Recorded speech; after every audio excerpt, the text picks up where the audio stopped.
Charlie Redmond, those Dublin players, certainly the forwards, they didn't live up to expectations. And talk to me about the free taking as well with Dean Rock, because that's an area you should be very familiar with. Well, yeah, it's always exceptionally difficult on a wet surface like that to kick the ball from the ground. And most of the frees, I was talking to John outside, were from a bit of a distance there where you have to get a little bit of weight into the ball, and that increases the danger of you losing your footing, and your contact with the ball is never as good as you'd like. And yeah, he's an exceptional young man. He's played very well all year. Yesterday probably wasn't his best day ever, but come here, there's an awful lot of fellas yesterday on that field who didn't live up to the high level they've set in the past, and I'm sure with the performance of both Paul Mannion and Paddy Andrews when they come on, they'll all be looking over their shoulder for the next day.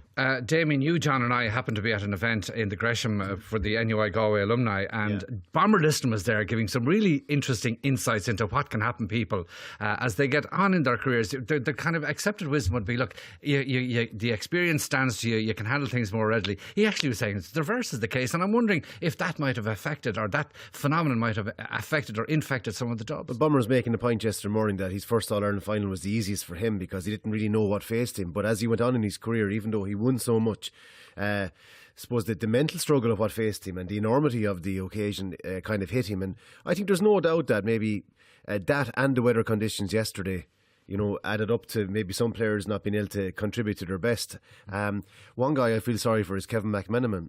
It's his first time starting an All-Ireland final, first time getting behind the Artane Boys parade, and I thought he was taken off quite early. I thought one or two others could have gone before him, John. We certainly discussed that after the game.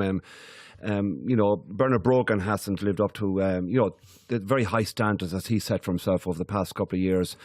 Jim McConnelly, it was always a fascinating battle when Mayo played Dublin. Obviously, Lee Keegan and Jim McConnelly have a box off, and they did again yesterday. They didn't disappoint in that regard, and it's fascinating just to watch that encounter, that duel alone. But when Jim doesn't play with that and to his high standards, that normally has a significant